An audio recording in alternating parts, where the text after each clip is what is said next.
تو صحیح مسلم شریف میں حضرت ابو طلحہ، اب دیکھیں نا بہت سارے لوگوں کو بیچاروں کو بلا وجہ صحابہ سے بھی پریشانی ہے. او پاگلو، تمہیں تو قرآن ہی تب سمجھ میں آئے گا جب صحابہ سمجھ میں آئیں گے. تمہیں تو یہ سمجھ میں آئیں گے. شان نزول کسی آیت کا بھی ڈھونڈو گے تو پیچھے پیچھے میرے محبوب کا کوئی نہ کوئی صحابی نکل آئے گا.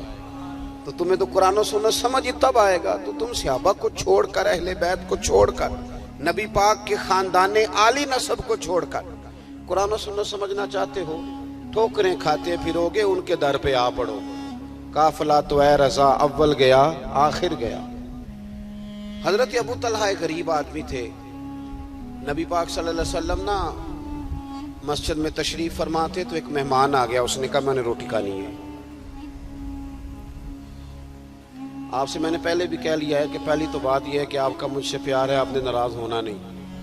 اور اگر آپ سچی بات بھی ہو بھی جائیں تو چلو مجھے پریشانی بھی کوئی نہیں. میرا یہ دعویٰ ہے کہ غریب آدمی کا دل بڑا ہو نا، غریب کا، تو شاید ہمیں امیروں کی ضرورت ہی نہ پڑے. اب ان ماڑے بندے ناراض ہو کے قرآن لگ پہلے یہ کیا کہہ دیا ہے.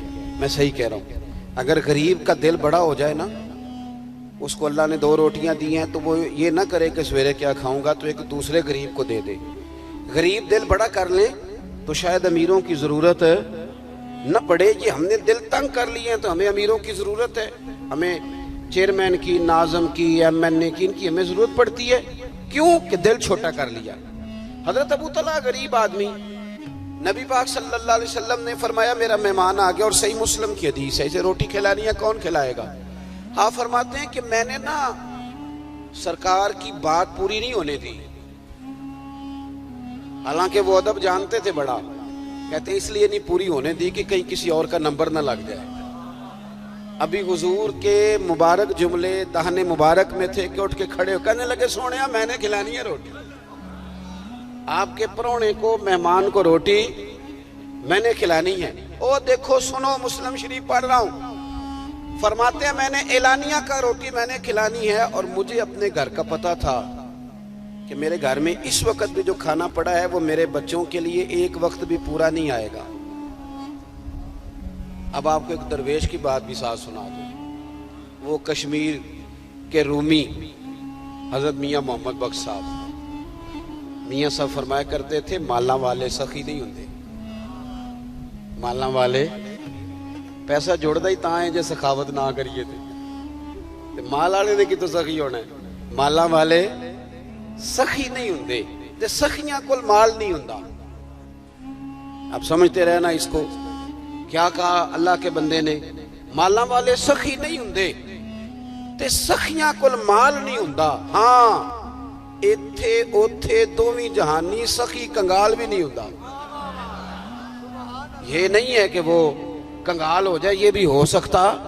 مالاں والے سخی نہیں ہوندے تے سخیاں کول. دیکھو میں آکھیا سی موبائل دے نام لگیا جی، اج میری گل سنیا جی، اللہ آپ کا بھلا کرے. مالاں والے تے سخیاں کول مال نہیں ہوندا. ہاں ایتھے اوتھے دوویں جہانی سخی کنگال بھی نہیں ہوندا. تو کہتے ہیں میں غریب آدمی، ایک وقت کا کھانا. میں حضور کے مہمان کو لے گیا، جا کے بیوی سے پوچھا. اور آج تو خیر ہم نے بیٹیوں کی تربیت نہیں نہ کی. بیویوں کی غلطیاں اس لیے زیادہ ہیں کہ بیٹیوں کی تربیت نہیں ہوئی. ہم تربیت کرتے ہیں بیوی کی، حالانکہ تربیت کرنی چاہیے بیٹی کی، بہن کی. تو ہمارا سارا زور، ساری حدیثیں خاوند کے حقوق کے بیوی کو جا کے سکھاتے ہیں. یہ بات بیٹی کو سکھا، وہ تجھ سے سیکھے گی بھی اور انشاءاللہ جب کسی کے گھر جائے گی تو اس کا بھلا بھی کرے گی. بیوی سے جا کے کہا کہ مہمان ہے نبی پاک کا میں لے آیا ہوں. تو بیوی نے یہ نہیں کہا کہ کیا کرتے ہو اپنے گھر روٹی کوئی نہیں اور 2 بندے. کہنے لگی تھوڑا سا کھانا ہے بچوں کے لیے. اچھا آپ حضور کا مہمان لائے ہیں، نبی پاک کا، حضور کا مہمان. کہنے لگی میں بچوں کو بہلا کے سلا دیتی. ذرا دل پہ ہاتھ رکھ کے بتانا کبھی ایسا ہوا ہے کہ بچے بھوکے سو جائیں اور ماں کو نیند آ جائے؟ یعنی بچے، اولاد تو بندے کو بزدل کر دیتی. کریم محبوب علیہ السلام کی وہ صحابیہ کہنے لگی میں بچوں کو سلا دیا. پردے کی ابھی آیتیں نازل نہیں ہوئی تھیں، لوگ ایک دوسرے کے گھر آتے جاتے تھے.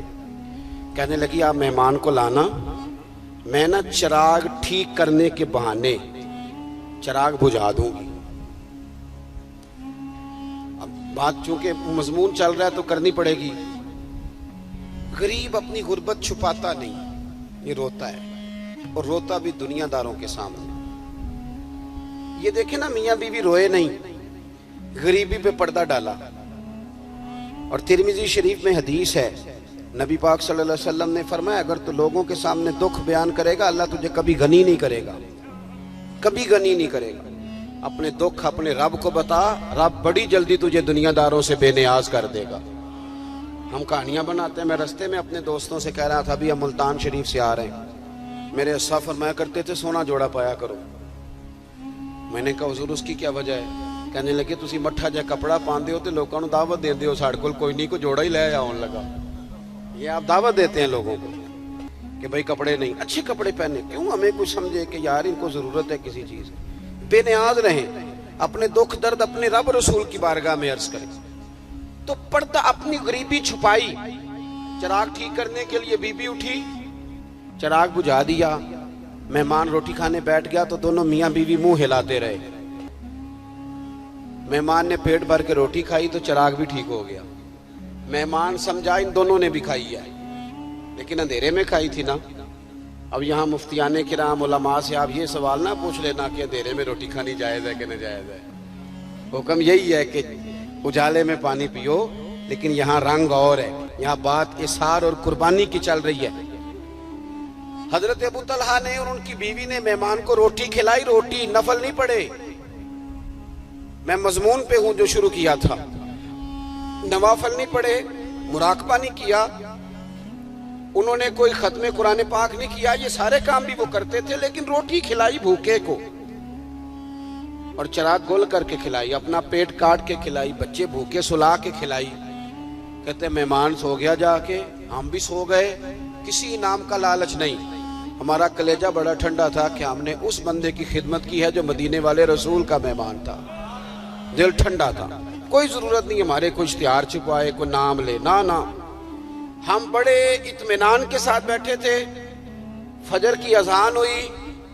حضرت ابو طلحہ کہتے ہیں کہ میں اٹھا، وضو کیا، مسجد میں گیا، اور کوئی توقع نہیں. یہ بس کرنا، مہربانی کرنا، یہ جو لوگ لگواتے ہیں نا پھٹیاں، ان کو سکون نہیں ملتا پیسے خرچ کر کے بھی. یہ جو کہتے ہیں نا میرا نام کچھ بن جائے، ان کو نیکی کر کے بھی سکون نہیں ملتا. اس لیے کہ وہ جو خوشامد کی چاہت ہوتی ہے نا، یہ بہت بڑا نشہ ہے، یہ پورا ہی نہیں ہوتا. صبح و شام وہ میری طرح کے چھوٹے مولوی بھی کئی دفعہ کہہ دیتے ہیں جدو میں مسیتی آیا تھا 14 بچے سن تے ہن 40 بچے نے. بھئی یہ بات بتانے کی کیا ضرورت؟ تو پڑھا، اللہ تیری مدد کرے گا. لوگ کہانیاں سنا، ہر بندے نے اپنے حق میں کوئی نہ کوئی بات چھیڑ لی ہے. خبردار چھپائیں، یہ اللہ رسول سے ہمارے راز ہیں. یہ لوگوں کو بتانے کی باتیں، اگر ہمارے اندر کچھ چیز ہوگی تو اللہ تعالیٰ خود ہی اس کا ابلاغ فرما دے گا. حضرت ابو طلحہ کہتے ہیں یارو یہ ہمیں سبق دیتے ہیں. کہتے ہیں یارو ان کو بتانے کی کیا ضرورت ہے، ان کو بتائیں تو انہیں پتہ چلتا ہے. فرماتے ہیں کہ میں نے مسجد نبی میں قدم رکھا، محبوب نے میرا چہرہ دیکھا اور پھر حضور مسکرائے.